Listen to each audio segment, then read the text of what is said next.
ശ്രീ ടിനി ടോം ഈ രാത്രിയിൽ നമുക്കൊപ്പം ചേരുകയാണ്. ശ്രീ ടിനി ടോം, എനിക്കറിയാം ഈ രാത്രി അങ്ങേക്ക് ഒരു ഹാപ്പി ബർത്ത്ഡേ ആശംസിക്കാൻ പറ്റുന്ന ഒരു മൂഡിലാണോ എന്ന് എനിക്കറിയില്ല. കാരണം കൊച്ചി കഴിഞ്ഞ 12 ദിവസമായി വിഷപ്പുക ശ്വസിച്ചുകൊണ്ടിരിക്കുകയാണ്. എങ്കിലും കേരള വിഷൻ ന്യൂസ് 24/7 വക മിനിമോ happy returns of the day Tiny Tom. ഇന്ന് കേക്ക് കട്ട് ചെയ്തപ്പോൾ ഞാൻ വിളക്ക് വെച്ചില്ല, കാരണം ഓൾറെഡി ഞാൻ കുറെ പുക വലിച്ചു കയറ്റിയിട്ടുണ്ട്. അപ്പൊ ഇനി അതും കൂടി വലിച്ചു കയറ്റണ്ടല്ലോ എന്ന് വെച്ച് തിരി കെടുത്താതെയുള്ള ബർത്ത്ഡേ ആയിരുന്നു.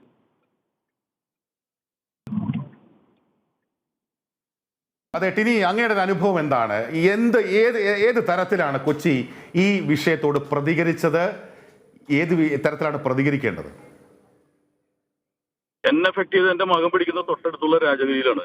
അപ്പൊ അതുകൊണ്ട് ഫസ്റ്റ് ദിവസം തന്നെ എഫക്ട് ചെയ്ത ഒരാളാണ് ഞാൻ. പലരും ഓൺലൈൻ മാധ്യമത്തിൽ ടിനി ടോം എന്താ പ്രതികരിക്കാത്തതെന്നൊക്കെ ചോദിച്ചു. പ്രതികരിക്കാത്തതല്ലായിരുന്നു, എനിക്ക് ഏറ്റവും കൂടുതൽ എഫക്ട് ചെയ്തിട്ടുള്ള ഒരാൾ ഞാനാണ്. കാരണം എന്റെ മകൻ അവിടെ അവർക്ക് ഓഫ് കൊടുത്തില്ല. കുറെ സീനിയേഴ്സ് പറഞ്ഞതിന് ശേഷമാണ് അവർക്ക് ഓഫ് കൊടുത്തത്. അപ്പോ അത് എന്താണെന്ന് കൃത്യമായിട്ട് എന്റെ വീട്ടിലേക്ക് എത്തിയിട്ടുള്ളതാണ് ഈ ഒരു വിഷയം എന്ന് പറയുന്നത്. ഈ ദുരന്തങ്ങൾ വരുമ്പോഴാണ് നമ്മൾ ഇതുപോലുള്ള സന്ധ്യാ ചർച്ചകളിലും ഒന്നിക്കാനൊക്കെ തീരുമാനിക്കുന്നത്. ഒരു ദുരന്തം വരണം, അപ്പോഴാണ് എല്ലാവരും ഒന്ന് ചേരുന്നത്. അപ്പൊ എന്തുകൊണ്ട് ഈ ദുരന്തങ്ങൾ ഒഴിവാക്കി, രോഗങ്ങൾ ഒഴിവാക്കുന്നത് പോലെ ദുരന്തങ്ങൾ എന്തുകൊണ്ട് ഒഴിവാക്കിക്കൂടാ? ഒരു വിദേശ രാജ്യത്താണെങ്കിൽ ഇതുപോലെ നടക്കുമോ? ബേസിക് നീഡ്സ് എന്ന് പറയുന്നത് ഫുഡ്, ക്ലോത്തിങ് ആൻഡ് ഷെൽട്ടർ ആണ്. ശ്വാസം അതിന്റെ അടുത്ത് പറഞ്ഞിട്ടില്ല, എയർ പറഞ്ഞില്ല. അത് ജന്മനാ നമുക്ക് കിട്ടുന്ന അവകാശമാണ്. നമ്മൾ ജനിച്ചു വീഴുമ്പോൾ കിട്ടുന്നൊരു ദൈവികമായ ഒരു ഓഫറാണത്. അതില്ലാണ്ടാക്കുക എന്ന് പറഞ്ഞാൽ ഈ ലോകത്തിനോട് ചെയ്യുന്ന ഏറ്റവും വലിയ അനീതിയാണ്. ഇത് ഒരു മാഫിയാണെന്ന് തെളിഞ്ഞുകൊണ്ടിരിക്കുന്നു.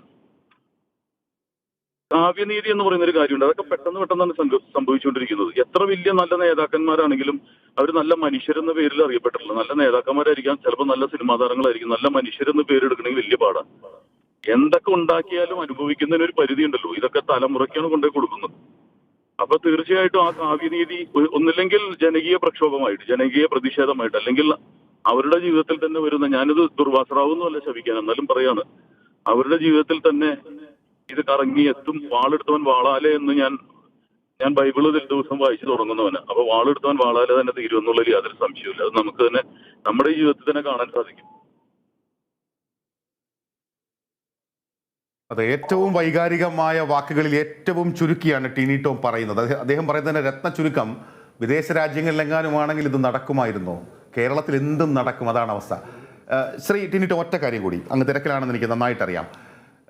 ഇതിൻ്റെ ആരോഗ്യ പ്രശ്നങ്ങൾ അത് എത്രത്തോളം ഗൗരവത്തോടെ കൈകാര്യം ചെയ്യേണ്ടതാണെന്ന് അങ്ങ് കരുതുന്നു? കാരണം നമ്മുടെ സമൂഹത്തിന് സാധാരണക്കാരായ മനുഷ്യരൊക്കെയാണ് ഈ 12 ദിവസവും ഈ പുക ശ്വസിച്ചത്. അഗ്നിശമന അടക്കമുള്ള അവരുടെ ജോലിയുടെ ഭാഗമാണെങ്കിൽ കൂടി അവരടക്കമുള്ള ഇവിടുത്തെ സാധാരണ തെരുവ് കച്ചവടക്കാർ, ഓട്ടോറിക്ഷക്കാർ, ഇവിടെ ജോലി ചെയ്യാൻ വിധിക്കപ്പെട്ടവർ, ഒരു കാരണവശാലും ഓഫീസിൽ ഒരാഴ്ച ലീവ് കിട്ടാത്ത, അല്ലെങ്കിൽ 2 ആഴ്ച ലീവ് കിട്ടാത്തവർ, അല്ലെങ്കിൽ ദൈനംദിന അന്നന്ന് അധ്വാനിക്കേണ്ടി വരുന്നവർ, ഒരു വഴിയുമില്ല, കാര്യം രാത്രി പട്ടിണിയായി പോകും, അല്ലെങ്കിൽ അടുത്ത ദിവസം പട്ടിണിയായി പോകും. അങ്ങനെയുള്ള സാധാരണക്കാരാണ് ഈ വിഷപ്പുക വലിച്ചു കയറ്റിയത് എന്നോർക്കുമ്പോഴാണ്, അവരതിൻ്റെ ഗൗരവ സ്വഭാവം തിരിച്ചറിയാതെയാണ് എന്നോർക്കുമ്പോഴാണ് ഇത് ഈ വരുന്ന ദിവസങ്ങളിൽ ഇത് നമുക്ക് അഭിമുഖീകരിക്കേണ്ടി വരുന്നത്. ടിനി, അല്ല, ഇവിടെ നമ്മൾ ഇതിനു മുൻപ് നേരിട്ടൊരു സംഭവം, ഭക്ഷ്യവിഷബാധ. മനുഷ്യന്റെ അകത്തേക്ക് എടുക്കാൻ പോകുന്ന 2 കാര്യങ്ങൾ ആകെയുള്ളത്, ഒന്ന് ഭക്ഷണവും പിന്നെ മരുന്നും പിന്നെ ശ്വാസമാണ്. അതില് ഭക്ഷണത്തില് ഇത്രയും മായം ചേർക്കുന്ന ഒരു നാട് വേറെയില്ല. ഒരു വിദേശ രാജ്യത്ത് എന്നിട്ട് ഇതുപോലുള്ള ഫുഡ് പോയ്സണിങ് സംഭവിക്കണമെങ്കിൽ അവന്റെ ഐഡന്റിറ്റി കാർഡാണ് കട്ട് ചെയ്ത് കളയുന്നത്. അവന് വേറൊരു ബിസിനസ്സും ചെയ്യാൻ പറ്റില്ല. ഇവിടെ അങ്ങനെയല്ല. ആ ഹോട്ടലിന്റെ ലൈസൻസാണ് കട്ട് ചെയ്യുന്നത്. അവൻ വേറെ പേരിൽ അടുത്ത് തന്നെ വേറെ ഹോട്ടലും തുടങ്ങുകയാണ്. അതേ രീതിയിൽ തന്നെ അവന് സുഖമായിട്ട് ജീവിക്കാൻ പറ്റുന്നുണ്ട്. ആ ഹോട്ടലേ പൂട്ടുന്നുള്ളൂ. അപ്പോ നമ്മളിതിങ്ങനെ ഈ കരിങ്കല്ലിട്ട് ഇടിച്ചോണ്ടിരിക്കുകയെന്ന് മാത്രമേ ഉള്ളൂ. അവിടെ കുറെ പേരുടെ ചോരപ്പാടുകൾ ഉണ്ടാവും. പക്ഷെ ഇത് ബ്ലഡ് മണിയാണ് ഇവർ ഉണ്ടാക്കുന്നത് എന്നുള്ളത് അവർ മനസ്സിലാക്കുക. ഈ ഗൾഫിലെ രാജ്യം, മറ്റേ സൗദിയിൽ ബ്ലഡ് മണി എന്ന് പറയുന്നത് ഒരാളുടെ ജീവന് പകരം കൊടുക്കുന്ന ഒരു മണിയാണ്. പക്ഷെ ഇത് ജീവൻ എടുക്കുന്നതിന് സ്വീകരിക്കുന്ന മണിയാണ് ഈ ബ്ലഡ് മണി എന്ന് പറയുന്നത്. ജനങ്ങളുടെ ചോര കൊണ്ടാണ് ഇവർ 1 രൂപ ലാഭിക്കുന്നതെങ്കിൽ അത് അവര് ഈ ഭൂമിയിൽ തന്നെ അനുഭവിച്ചിട്ട്, അല്ലെങ്കിൽ അവർ വരും തലമുറയിലൂടെ അവർ അനുഭവിച്ച് പോകുന്നുള്ളതിൽ യാതൊരു സംശയമില്ല. ഇതിൽ കൂടുതലൊന്നും എനിക്കൊന്നും പറയാനില്ല. കാരണം സാധാരണക്കാരനായ ജനങ്ങളാണ് ഇത് അനുഭവിക്കുന്നത്. ഇത്രമാത്രം അത് രാത്രിയൊക്കെ വീണ്ടും പോയി കത്തിച്ചിടുന്നെന്ന് പറയുന്നു ചില ആൾക്കാർ. പകല് കടത്തുന്നു, ഇതിനു വേണ്ടിയിട്ട് അവിടെ പ്രയത്നിച്ച ഒരുപാട്, അതായത് നേവിയിൽ നിന്നും ഫയർഫോഴ്സിൽ നിന്നൊക്കെ പ്രവർത്തിച്ചിട്ടുണ്ട്. അവർക്ക് 1 രൂപ വെച്ചിട്ട് ഈ നാട്ടിലുള്ള ഒരു പിരിവിട്ടാൽ മതി. 1 രൂപ വെച്ച്, അല്ലെങ്കിൽ 5 രൂപ വെച്ച്. അതൊക്കെയാണ് ചെയ്യേണ്ടത്. കാശുള്ളവൻ കുറച്ച് കൂടുതലിട്ട് കൊടുക്കുക. അത്രയും മാലിന്യങ്ങളും വിഷമുള്ള സ്ഥലത്ത് പോയിട്ടാണ് നമ്മളുടെ ജീവൻ രക്ഷിക്കാൻ വേണ്ടിയിട്ട് അവർ അവിടെ പ്രയത്നിച്ചത്. അവരവരുടെ കാര്യം ചെയ്തു പോയി. അവരുടെ ജോലിയാണെന്നല്ല നമ്മൾ പറയേണ്ടത്. അവരുടെ ജീവൻ കളഞ്ഞിട്ടാണ് അവിടെ സാധാരണ മാസ്കുകൾ വെച്ചിട്ടാണ് അവരവിടെ വർക്ക് ചെയ്തിട്ടുള്ളത്. 1 രൂപ വെച്ചിട്ട് മതി എറണാകുളം ജില്ലയിലുള്ളവർ ഈ കൊച്ചിയെ രക്ഷിക്കാൻ വന്നവർക്ക് വേണ്ടിയിട്ട് ഞങ്ങളുടെ ഭാഗത്തുനിന്ന് പറഞ്ഞിട്ട്. അതൊക്കെ ഇനി ചെയ്യാൻ പറ്റുള്ളൂ. കാരണം ഈ ചെയ്തുകൊണ്ടിരിക്കുന്ന തിന്മയുടെ ശക്തികൾ ഇനിയും തിന്മകൾ ചെയ്തുകൊണ്ടിരിക്കും. അത് അവർ മുഖ്യമന്ത്രിയുടെ ദുരിതാശ്വാസ അങ്ങ് നിധിയിൽ ഇട്ടാൽ മതിയാവും. പ്രധാനപ്പെട്ട അപ്പൊ അത് കാര്യമാണ്. എത്തേണ്ടടുത്തെത്തും. അല്ല, ശ്രീ ടിനി ടോം അങ്ങ് പറഞ്ഞത് ഏറ്റവും പ്രധാനപ്പെട്ട കാര്യമാണ്. ഇവിടെ ഒരു ഭരണകൂടത്തെ വിശ്വസിച്ച്, ജില്ലാ ഭരണകൂടത്തെയും അതുപോലെ ഈ കോർപ്പറേഷനെയും ഒക്കെ വിശ്വസിച്ച് ഇവിടെ ജീവിക്കുന്നവരാണ്.